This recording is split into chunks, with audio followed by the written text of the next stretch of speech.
खबर दिखाने से पहले एक पौराणिक कहानी आपको बताते हैं कि कैसे एक बेटे ने माँ का कलेजा जवान रहने के लिए निकाला और जब ठेस लगी तो कराह माँ के कलेजे से निकली कि बेटा चोट तो नहीं लगी।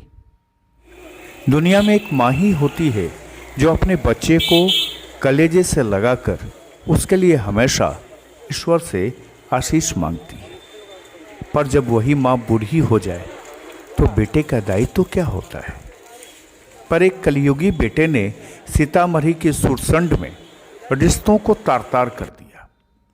जब 80 साल की बूढ़ी माँ को उसी के अपने बेटे ने बोझ समझकर घर से बाहर निकाल दिया। बेटे ने अपनी माँ को सिर्फ निकाला ही नहीं बल्कि माँ संध्या देवी के पास मौजूद जमा पूंजी भी छीन लिया और आजीविका चलाने के लिए रखी माँ की 2 भैंसों को भी ले लिया। अब माँ सड़क पर भटकने के लिए मजबूर है।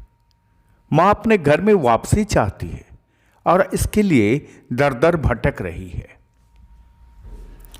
माँ को जब बेटे ने घर से निकाला तो यह कभी नहीं सोचा कि इस उम्र में माँ कहाँ जाएगी, कहाँ रहेगी। घर से निकाले जाने के बाद 2 दिनों तक माँ संध्या देवी सुरसंड के ही रानी मंदिर पर आसरा ली, लेकिन लॉकडाउन और कोरोना के इस महामारी काल में उसे अन्न नसीब नहीं हुआ तो भूखे मौत की आस में पड़ी रही। कहते हैं कि ईश्वर के घर में अंधेर नहीं है। सो इस माँ की पीड़ा पर सुरसंड नगर पंचायत के अध्यक्ष ओम प्रकाश की नज़र पड़ी तो वे अपने को रोक नहीं पाए और बूढ़ी महिला संध्या देवी को अपने घर ले आए। पिछले 12 दिनों से बूढ़ी महिला संध्या देवी ओम प्रकाश के घर पर ही शरण ली हुई हैं।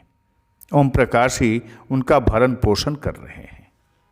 हंसली रहला का 20 वर्ष के पाल रहला का 10,000 रुपया रहला का सब जगह के घर से निकाल देला का। आज 12-13 दिन से उनका डेरा पर खाना खाई थी क्या रही है खाना रानी मत दिन घर में जाई थी तो भगा भगा के केकरा से मिले आल लिए डीएम से। हां कथी नाम है? संध्या देव। कहां घर है? दूसरा बेटा निकाल देला घर से। हां बेटा। कथी नाम है बेटा के? राकेश। कथी करैया? घर ना निकाल देता है सब दिन से बेटी जमा रहता है सब सामान है ये करिए कि सब सामान ना भैंसी है रकम सब है नहीं देता है बेटा। कथी नाम है बेटा के? आगे संध्या देव। इस घटना को मैं बनिया से जानता हूँ। इस महिला बूढ़ी मुस्मात महिला के साथ अन्याय हुआ है और सबसे बड़ी बात है जो प्रशासन के लोग आके इसका ताला तोड़वा दिए। प्रशासन से कहने पर बार 2 बार पंचायत हुआ फिर भी उसका लड़का बात मानने को तैयार नहीं है। अतः यह बूढ़ी यहाँ आई है और समाहर्ता और एसपी साहब से मिलकर अपना आवेदन दी है। कार्रवाई की मांग की है। कार्रवाई की मांग की है। धन्यवाद। अब बूढ़ी माँ अपने घर में वापसी चाहती है सो उन्होंने एक दर्द भरी दास्तान लिखकर सीतामढ़ी के डीएम और एसपी से घर वापसी की गुहार लगाई है।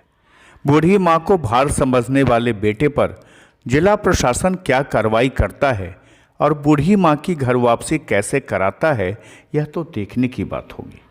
सीतामढ़ी से खुलासा के लिए चंदन देव की ये खास रिपोर्ट।